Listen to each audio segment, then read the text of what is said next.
pensais un petit peu de parler sur le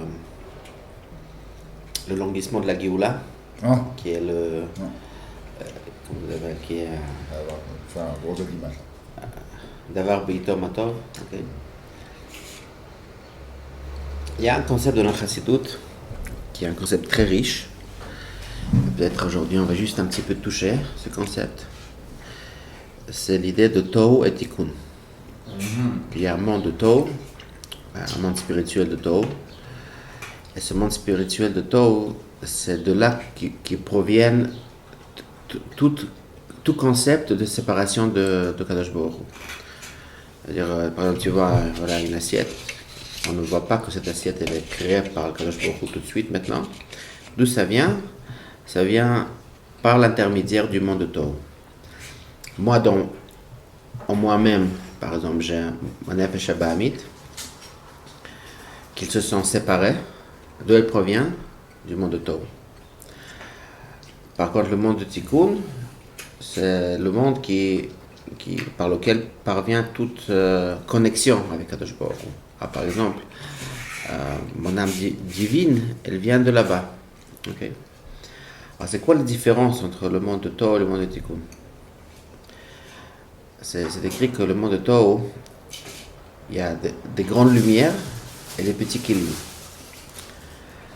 Petit réceptacle. Pardon? Petit réceptacle. Petit réceptacle. Alors, si on l'aurait décrit comme ça, on aurait dit comme ça que Kadosh Baruch Hu, dans le monde de Tohu, il se révèle tel qu'il est. Tel que je suis, je me révèle. Là, si vous êtes capable de me recevoir ou pas, je ne m'inquiète pas à ça. Okay. Alors, qu'est-ce que ça crée? Ça crée que... c'est quoi la sensation que ça crée? Okay. Par exemple, si quelqu'un, il est super grand, qui vient me visiter, alors moi, je me sens comme un nul. Et quand je me sens comme un nul, je me dis que pour avoir une certaine valeur dans ses yeux, je dois être parfait. Alors c'est ça ce qui se passe dans le monde de Tohu, que les Kilim, ils se sentent super nuls, parce que nous sommes rien du tout. La lumière est si grande. Si j'aurais juste la perfection, c'est peut-être là qu'ils m'auraient aimé. Alors c'est pour ça que tu vois que dans le monde de Tohu, les Kilim, ils cherchent à être purs. C'est quoi pur? Par exemple, Chesed pur, Gvura pur. Ok? Parfait, oui, du perfectionnisme comme ça. Et on dit que ce monde-là n'est pas stable du tout, et il se casse, il y a Shvirat HaKilim. Bon, on va parler après ce que ça fait Shvirat HaKilim, mais juste l'idée elle-même, qu'est-ce que ça crée quand je suis devant quelqu'un qui est très grand et je me sens nul devant lui? Alors, les psukim qu'on ramène dans la Kabbalah, qui font allusion à ce monde, c'est des psukim des rois d'Edom. Et là-bas, c'est marqué Veimloch Veyamot. Il est devenu roi et puis il est mort. Ça ne raconte pas sa vie, juste Veimloch Veyamot. Moi, ce que ça me rappelle quand j'entends ça, ça me rappelle le concept de la pensée peut-être un peu d'enfant. On appelle ça la pensée pas trop mûre, pas mature. Et c'est la pensée ou bien je suis le roi, ou je suis rien. Ou je suis rien. Noir et blanc. Ou bien je suis tout, ou bien je suis rien. Il n'y a rien de milieu, il n'y a rien au milieu. Ou bien je suis tout, je suis le roi, ou bien moi, j'ai qu'à crever, si je suis pas roi. Okay. Et ça, c'est un concept, on le reconnaît partout, c'est-à-dire que nous connaissons cette vision des choses. Nous sommes des fois comme ça, nous voyons les choses d'une façon très spécifique, très parfaite. Okay. Ou bien je gagne, ou bien j'ai ce que je veux. Ou bien ça ne vaut pas la peine. Ou bien je suis un winner ou je suis un loser. Pas loser, je crève. Je n'ai pas besoin, je ne peux pas vivre avec ça. Okay? C'est-à-dire que je suis tellement nul, okay, l'idée est comme ça, que je peux me donner de la valeur quand je suis le roi. Quand je suis au summum. Si je ne suis pas au summum, alors ça c'est une structure qui est très très, comment ça s'appelle, très instable. C'est-à-dire que si ma seule option c'est de gagner, d'avoir le tout, et sinon je ne peux pas vivre, c'est pas très stable. Okay? Alors, cette notion, elle crée la Shvirat HaKilim. Shvirat HaKilim, c'est quoi? C'est que les Kilim, ils éclatent, Et c'est que là, ils deviennent séparés de leur source spirituelle et ils deviennent du yesh, des êtres séparés. Séparés du divin. Du divin, oui. On peut penser ça comme un exemple, quelqu'un qui a vécu quelque chose de traumatisant. Ok, alors il a vécu quelque chose de traumatisant. C'est quoi traumatisant? C'était plus grand que ses kilim. Et après, il a du PTSD, il est malade mental, il devient pas bien dans sa tête, il ne peut plus être lui-même. Ok, alors c'est un petit peu la Shvirat HaKelim, je peux plus être moi-même. Bon, le monde de Tikkun, c'est un monde qui est le contraire de ça. Les orot, la lumière que Kadosh Baruch Hu se révèle là-bas avec cette lumière, ils sont ajustés au Kili. C'est-à-dire que dès le début, le Kli se sent, moi je suis respecté. C'est-à-dire qu'il fait du compromis pour moi. Il fait tout pour me parler, pour que je monte. Alors je me sens important. Alors si je me sens important, alors je n'ai pas besoin d'être parfait. Bien au contraire, Moshe, peut-être on va faire quelque chose ensemble. J'arrive à être en communication avec d'autres. Ça crée des compromis, ça crée des alliances. Ok? Et qu'est-ce que ça fait quand ça crée des compromis et des alliances? Il n'y a plus cette notion de ou bien je suis roi ou bien je meurs. Okay. Qu'est-ce que je recherche quand je suis dans un monde de Tikkun? À moins qu'on a bien passé le moment, on était dans la bonne direction, c'est bien. Alors de là sort le concept que dans le monde de Tao, la personne recherche l'objet. Par exemple, je veux gagner tant d'argent, je veux rien tant que j'ai gagné tant d'argent, okay? Je veux l'objet. Tandis que dans le monde de Tikkun, on recherche le processus. J'ai bien travaillé aujourd'hui. Je suis dans le bon chemin. Je suis pas en train de rechercher l'objet. Je suis en train de rechercher la bonne façon à vivre pour arriver à cet objet. Ok? Mais je suis pas dépressé si je n'ai pas cet objet. Je suis pas dépressif, je n'ai pas reçu l'objet. Ok? Parce que je suis dans la bonne direction. Dans la bonne direction. Maintenant, un autre concept qui est super important, la différence entre Tao et Tikkun, puisque dans Tao, le Kli ne sent rien, alors il pense que toute la force elle vient d'ailleurs. Les changements ils viennent de lui, de quelqu'un qui n'est pas lui-même. Moi je suis rien, je peux rien faire. Ok? Tandis que le Tikkun, puisque les Kelim sont respectés, on se dit moi je suis important. C'est pour ça qu'il y a la sensation que moi je peux faire quelque chose. J'ai une capacité. Donc ça, cette différence-là, comme on a dit avant, on a parlé de la notion d'un enfant. Par exemple, un enfant, il pense que les enfants, ils pensent noir et blanc. Okay? Ils disent même que dans les livres d'enfants, ils doivent spécifier très clairement c'est qui le bon gars, c'est qui le méchant. Tandis que si ça devient un petit peu compliqué, les enfants sont plus intéressés. Ils ont besoin de voir très clair, le bon, lui, le méchant. Et quand on est adulte, on n'est plus intéressé par un truc qui est bon et le méchant, on veut quelque chose de gris, quelque chose au milieu, de savoir que les gens ils ont en fait une complexité. Okay? Alors c'est-à-dire que chez l'enfant, il simplifie les choses, okay? Noir et blanc. Chez l'adulte, il aime la complexité. Okay? Chez l'enfant, moi je suis rien, c'est eux mes parents, les adultes qui peuvent faire. Chez l'adulte, non, moi-même je peux. Okay? Trouver dans chaque chose que je peux faire quelque chose. Par exemple, dans la Torah, je pense qu'un exemple très, très spécial d'un adulte, c'est Yosef Hatzadik. Yosef Hatzadik, lui, par exemple, quand il était en prison en Égypte, c'était pas une prison comme aujourd'hui, c'était un bord, c'était un trou. Et il était là-bas pendant 10 ans. Après, il avait encore 2 ans. En tout, il avait été là-bas pendant 12 ans. Mais pendant 10 ans, il était jusqu'à l'histoire des ministres qui sont arrivés. Et qu'est-ce qui se passe? Il vient chez ces ministres et leur dit pourquoi est-ce que vous avez de mauvaises têtes aujourd'hui? Maintenant, lui, ça fait déjà 10 ans qu'il est là-bas. Et c'était un esclave qu'on a mis en prison sans raison. C'est-à-dire que c'est pas qu'il a une chance de sortir là-bas. Il n'y a aucune chance. Mais malgré tout, Yosef, lui, vivait le moment. Aujourd'hui, comment je dois être? Okay? Il essayait d'influencer ce qu'il pouvait influencer aujourd'hui. Non, un autre gars il pourrait dire, bon, ma vie est finie, hein, je suis dans le bord, mais j'ai pas de chance, hein. Qu'est-ce que j'ai à vivre? Il serait déjà en train de mourir. Parce que si je suis pas libre, si je suis pas en train de faire ma vie, alors ça vaut pas la peine de vivre. Que chez Yosef, je suis en prison, il y a une vie en prison. Okay? Et il vit cette vie en prison. Et puis après, de là-bas, on le sort, il devient un roi, il devient roi. Parce qu'il sait toujours comment vivre, prendre responsabilité, prendre contrôle sur la partie de la vie où il peut prendre contrôle. Okay? L'autre option, et ça je le reconnais très bien par exemple chez moi, c'est que on se dit, si j'ai pas ça, alors ça vaut plus la peine. Hein? Okay? Maintenant, et ça nous rend un grand défi dans le concept de Mashiach. Okay? Parce que Mashiach, qu'est-ce qu'on pense souvent? Mashiach, c'est lui qui va venir et puis il va changer le monde. Alors dès qu'on parle de Mashiach, c'est très facile de là-bas de tomber dans le concept de Tohu. C'est-à-dire que moi je peux rien, c'est Mashiach qui va faire le monde. Moi je peux changer le monde, moi je peux faire quelque chose. Ok? Et puis qu'est-ce qu'on va faire? Le Mashiach va venir, c'est lui qui va tout faire. Quoi que le petit truc, chose que je fais. Et puis des fois, qu'est-ce qu'on veut? Des fois, on veut ramener Mashiach. Qu'est-ce que je vais faire maintenant? Bon, ça va, je me suis inspiré, c'est moi qui va ramener Mashiach. Et puis dès que je n'arrive pas à ramener Mashiach, je suis désespéré. J'ai déjà essayé, ça ne marche pas.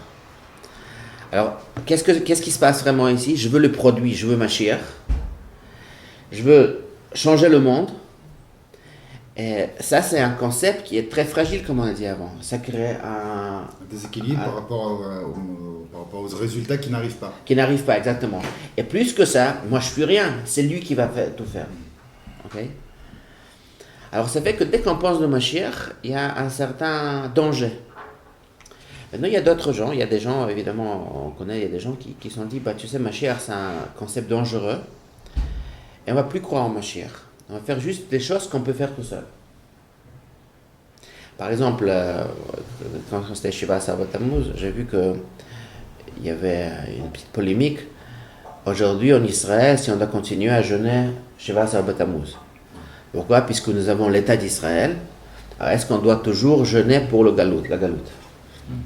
Alors les gens qui disent ça, comment est-ce qu'ils pensent? Ils disent, la Géoula c'est quoi? C'est ce que tu fais avec tes mains. Il n'y aura pas une Géoula qui va venir du ciel. Nous avons notre pays, nous avons notre armée, ok? C'est ça. C'est pour ça que les Juifs étaient en galoute pendant 2000 ans pour arriver à l'État d'Israël. Alors ça, c'est une pensée qui nie complètement que c'est tout moi qui fais, ok? Il n'y a personne d'autre qui fait, il n'y a pas de Kadosh Baruch Hu qui va faire quelque chose à côté, il n'y a que moi qui fais. Et ça, c'est un concept qui est difficile parce que, évidemment, nous, on ne croit pas comme ça à la Géoula. La Géoula, le rabbi il a dit quelque part, il dit que c'est marqué « Otra Hashem ki anaftabi » je te remercie Hashem parce que tu t'es mis en colère contre moi. Et ça, c'est la parole qu'on va dire une fois que Mashiach va arriver. C'est-à-dire que quand Mashiach va arriver, ça va être tellement spécial que si on va comparer ça avec tous les malheurs que les Juifs ils ont vécu pendant 2000 ans, tous les malheurs, c'est extraordinaire, on va dire que ça valait la peine. Je ne sais pas si ça valait la peine, mais je peux te remercier pour ça. Si c'est pour arriver à la Géoula. Là, ça veut dire, alors moi j'aurais dit que par exemple la Shoah, ça valait la peine pour l'État d'Israël. Merci pour l'État d'Israël, ok, je suis très content, etc. Mais je ne veux pas maintenant dire que c'est ça valait la peine toutes les souffrances pour l'État d'Israël. C'est-à-dire que ce qu'on veut recevoir, ce qu'on attend, ce qu'on voit qui est promis pour les Juifs de recevoir à la Géoula, c'est bien au-delà de ce qu'on aurait pu faire avec nos propres mains. Tu vois, il y a vraiment ici l'intervention de Kadosh Baruch Hu. Alors le rabbi il parle du fait que quand on essaie de ramener Mashiach, il faut faire ça rod de Tohu, bekelim de Tikkun. C'est-à-dire qu'il faut prendre ces deux notions de Tohu et Tikkun et il faut les ramener ensemble. Les lumières de Tohu avec les kelim, comment tu as dit? Les réceptacles du Tikkun. Alors si on va prendre un petit peu de Yosef Hatzadik, c'est que lui, je suis sûr qu'il avait la confiance qu'il va sortir de prison, mais en même temps, qu'est-ce qu'il faisait? Il faisait ce qu'il pouvait faire sur place. Ok, alors le rabbi parle de ce fait-là qu'il y a un concept qui s'appelle la Géoula Pratit, ma petite Géoula à moi. Que moi j'ai mes problèmes dans ma vie, mon shalom bayit, je sais pas, mon service de chair, chinour des enfants, ok, c'est mes problèmes à moi. Et si je... Ma galoute personnelle, ouais. Et moi je dois m'en occuper de ma galoute personnelle. Et le rabbi dit que quelqu'un qui s'occupe de la galoute personnelle, ça va influencer la Géoula klalit, la Géoula de tout le monde. Et c'est ça ce qui est ici, qui n'est pas évident. Que la personne qui s'occupe de sa Géoula pratit, il se dit, mais qu'est-ce que ça a à faire avec sauver le monde? Ben, on lui dit non. Prends des orodes de Tohu, prends cette énergie de Tohu qui te dit que tu recherches l'objet et que c'est l'autre qui va te le ramener. Mais tu le mets dans l'équilibre de Tikkun, dans les choses que toi tu peux faire. Ok? Tandis que nous, on pense constamment, quand on se met dans ce concept de Tohu, ben ça ne sert à rien. Ce que je fais, c'est rien du tout. Okay? Alors c'est pour ça qu'il y aura des gens qui voudront ramener Mashiach. C'est quoi pour eux ramener Mashiach? C'est si je mets des grands panneaux quelque part, je sais pas quoi, je fais des choses grandioses. Peut-être qu'il y a des gens qui doivent faire des choses grandioses, je rien contre. Mais l'idée ici que la Géoula pratique, c'est ça ce qui ramène la Géoula klalit. Pas négliger les détails. C'est ça. Le Tohu, il néglige les détails, il s'en fout des détails. Tant que tu n'as pas l'objet, ça vaut rien. Okay? Tandis que dans le Tikkun, qu'est-ce qu'on apprend? Que les détails, le processus, c'est ça ce qui est le plus important. On voit bien que le rabbi nous a éduqués comme ça. Avec Dafka, faire attention aux détails, et Dafka se porter sur les choses qui... Toi, tu peux faire tout, comme tu viens de dire. Toi, tu peux tout faire pour faire basculer le monde dans le côté du Srout et faire venir la Géoula. Et pas d'attendre que ça vienne à Shamaim. Alors le Chidouche ici, il y a deux côtés. Ça veut dire que si je pense que la Géoula, ça va venir, ce que je fais, c'est ça la Géoula.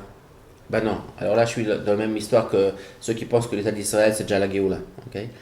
Non, mais pensez que ce que je veux faire, c'est ça qui a à faire, que Kadosh Baruch Hu va ramener la Géoula. C'est-à-dire qu'il y a les deux concepts qui viennent ensemble. Il y a aussi ce que Kadosh Baruch Hu va faire, et c'est bien au-delà de ce que j'aurais imaginé.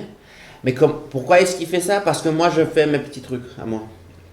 Le processus de ma vie, la façon comment je vais vivre ma vie bien, c'est ça qui ramène la grande Géoula. Ma petite Géoula ramène la grande Géoula. Je me rappelle quand j'étais à Bachour, à Montréal, et notre mashpia avec Shemer Gourar, et il faisait avec nous des Tvadouyot, et il savait que les Bachourim doivent simplement apprendre le concept de base de Chabad.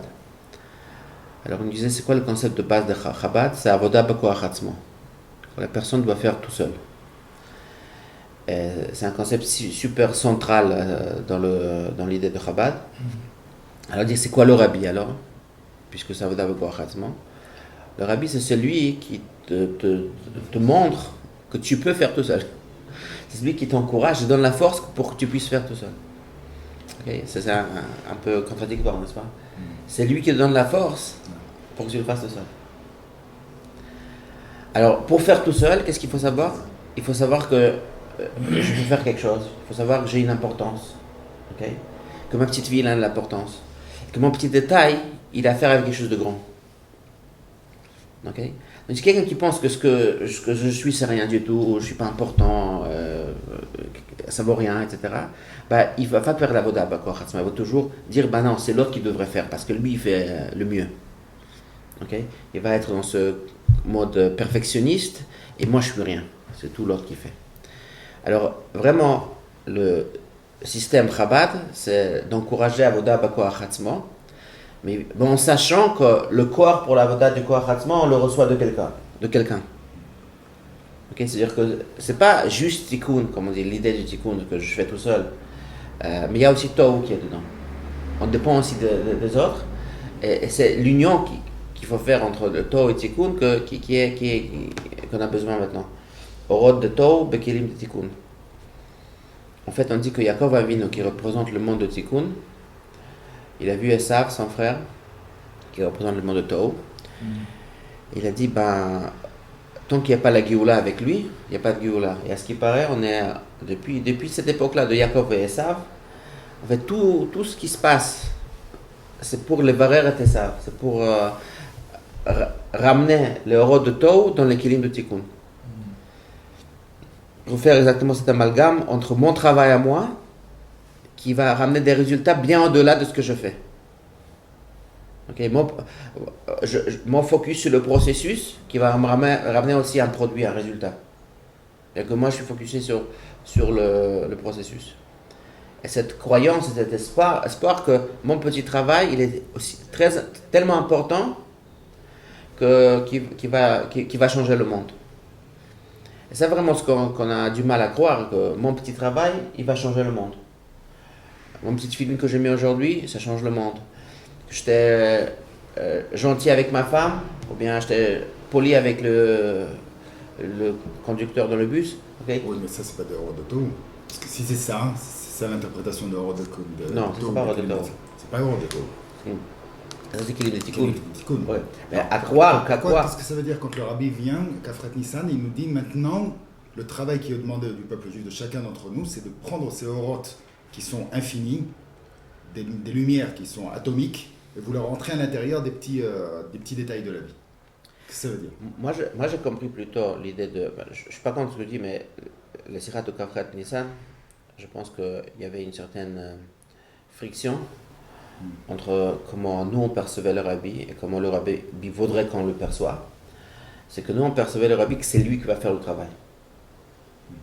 Moi je me rappelle quand j'étais venu au Seven pour un Yom Kippour, c'était Nun Aleph, Yom Kippour Nun Aleph je pense. Alors c'était la première fois que j'étais comme ça à 770 et que j'ai vu Yom Kippour, c'était la première fois que j'étais à 770. J'étais pas vraiment Chabad encore à l'époque. Et puis, il y avait beaucoup de pagaille, quoi. Il y a plein de monde, les gens se poussent, il y avait du mal à trouver une place pour prier. Alors, j'ai demandé à quelqu'un, bon, parcours, qu'est-ce qui se passe? Alors, on me dit, qu'est-ce qui se passe? Nous, on est là, et c'est le rabbi qui se bat avec le Satan là-bas. Et nous, on est là. Ok. Alors, cette vision-là, c'est que c'est le rabbi qui fait tout, et nous, on est juste là. Ok. Ça, je pense que c'est la vision que le rabbi voulait changer à Kafret Nissan. Et qu'est-ce qu'il a dit? Vous devez faire tout ce que vous pouvez. Okay? Ce qui se passe, c'est que nous, on compte sur quelqu'un d'autre. Okay? Le rabbi, c'est un bon truc pour compter. Qu'est-ce qu'il faut pour que tu le fasses toi? Qu'est-ce qu'il faut que je te donne pour que toi, tu le fasses pour moi? D'accord, ça c'est le message par rapport au fait que le rabbi nous demande de travailler par nos propres efforts. Voilà. Mais c'est quoi le concept de prendre ces Orod de Tov?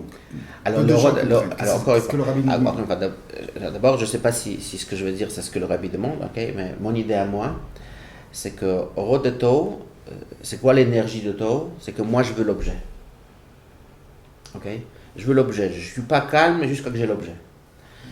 Maintenant, comme on a dit avant, ce concept par lui-même, il est fragile, quoi. Il n'est pas stable. Maintenant, si on va dire que, comme ça, que le petit détail que tu vas faire aujourd'hui, il a la force de me ramener l'objet, c'est que je vais mettre l'énergie que j'aurais pris avant pour avoir l'objet pour mon petit détail.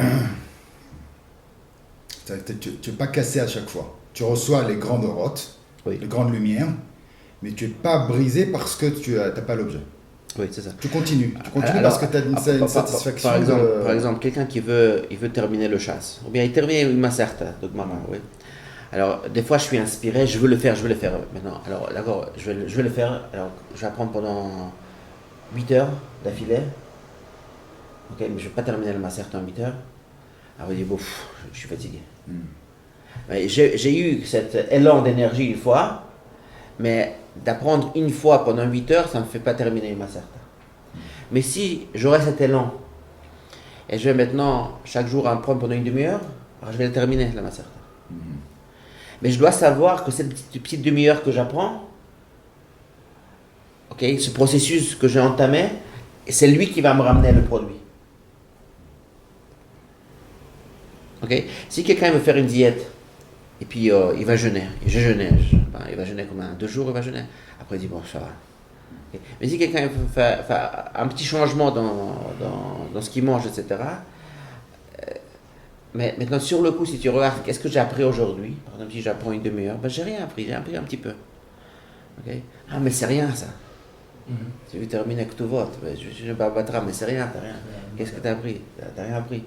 Okay? Alors nous avons tendance, quand nous sommes très inspirés, de voir un petit pas comme rien du tout. Mais maintenant, de prendre cette énergie-là, de vouloir aboutir à la fin, pour nous encourager à faire le petit pas, okay? C'est ça, d'après moi, le horod de Tohu dans les Kelim de Tikkun.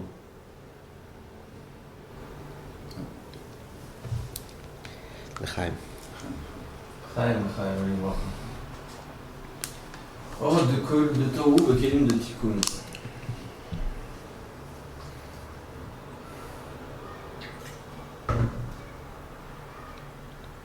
Matmid, quoi. Un truc comme ça, mais encore une fois, il y a des gens qui sont matmid. Quand ils sont matmid, il y a des gens inspirés, et puis il y a des matmidim. Alors les matmidim sont des gens comme ça, ouais, ils sont matmidim. Mais d'être inspiré, être matmid. D'être inspiré à le faire. C'est-à-dire que je le fais, je sais que c'est très important ce que je fais. C'est pas comme quand tu décides de faire quelque chose d'extraordinaire, tu as l'inspiration. Et après, elle s'en va. Chaque jour, ta petite demi-heure, elle est inspirée. Elle est inspirée. La même inspiration du début, elle reste c'est ça. Tout le temps, tous les jours dans ton action. C'est la petite demi-heure qui va changer tout. Okay? C'est le petit pas qui va tout changer. Alors, je suis inspiré pour le petit pas. Oui, les gens, qu'est-ce qu'ils font? Ils s'inspirent une fois, après ils se déchirent, et puis après ils s'éclatent, ils ne peuvent plus le faire. Okay? Après ils disent, wow, j'ai essayé, tu sais, comme je suis inspiré, qu'est-ce qu'on fait, hein? Et puis voilà. Ça n'a pas marché. Ça n'a pas marché. Alors là, depuis là, je ne suis plus ça. Okay. Yes. Moi, je pense que le roi qui préside en ce moment dans le monde, c'est que on est quand même après 25 ans de Gimel Tammuz et on a tellement fait. Okay? Jamais personne n'aurait jamais pensé que ça prendrait autant de temps après ce que le Rabbi nous a demandé de faire venir la Géoula, qui nous a donné la recette en plus, Horod de Tohu, Kelim de Tikkun. Donc c'est très difficile pour chacun d'entre nous de continuer à croire que moi je vais réussir à changer quelque chose. Parce que comment on regarde, tout le monde a essayé, et des grandes choses. On a fait vraiment combien de kilousim, combien on a bouleversé le monde avec ce message de la Géoula. Et de continuer à croire que mes petites actions aujourd'hui, elles vont vraiment amener le Mashiach, ça c'est pas évident. Imagine-toi maintenant si tu aurais dit ça au Rabbi, qu'est-ce qu'il aurait répondu? Il aurait répondu, probablement, parce que je pourrais imaginer, il dit, tu te rends compte comment vous avez rapproché la Géoula durant 25 ans? Tu te rends compte comment nous sommes proches maintenant? Ok, alors, c'est exactement cette notion-là. On a envie de tout casser, quoi, de faire Shvirat HaKelim. On veut être malère. Ouais, et sinon Shvirat HaKelim, sinon, ouais. Et on dit non, tu dois mettre toute cette énergie-là dans le processus de mieux vivre. Il y a une chanson comme ça, dans le... Tu connais la bande Le 8e jour? Quoi? Le 8e jour, c'est The 8th Day. C'est des Lubavitch qui font comme ça une musique un peu plus moderne. Alors ils ont une chanson sur le Rabbi et ils ont un refrain qui dit What can I do to put a smile on your face? Qu'est-ce que je peux faire pour mettre un sourire sur ton visage, sur le visage du Rabbi? Okay. Alors moi je pense que cette phrase-là, elle est très destructrice. C'est comme si moi je veux faire quelque chose pour que toi tu souris. C'est exactement le concept de Tohu, que moi je fais rien, je fais pour que toi tu sois heureux. Et si tu vas de l'Tania, on dit c'est quoi, comment c'est de servir Hachem pour lui faire du Nachat Ruach? C'est quoi le Nachat Ruach d'Hachem? C'est que toi tu sors de la prison. C'est comment? Alors c'est quand que le Rabbi sourit, c'est quand toi tu souris. On nous a beaucoup appris ça. Alors ça fait qu'il y a des gens qui font des mitzvot. Moi je ne veux pas faire ça, mais je te fais pour toi. Mais non, moi ce qui me fait sourire, c'est quand toi tu souris. Quand toi tu aimes faire... Alors c'est vraiment le concept de Tohu qu'on a introduit là-dedans. Genre le Rabbi, toi je vais faire... Qu'est-ce que tu as besoin que tu souris? Je vais le faire pour toi. Et quand je le fais pour toi, en fait je ne prends pas responsabilité sur mon judaïsme. Okay? Alors, qu'est-ce que je pourrais faire pour mettre un sourire sur ton visage? souris toi-même du judaïsme que tu fais. Tu fais Avodah B'Koach Atzmo, lui va sourire. Tu vas faire pour moi, il y aura Kafret Nissan. Combien de fois j'ai entendu ça, on doit faire du Nachat au Rabbi.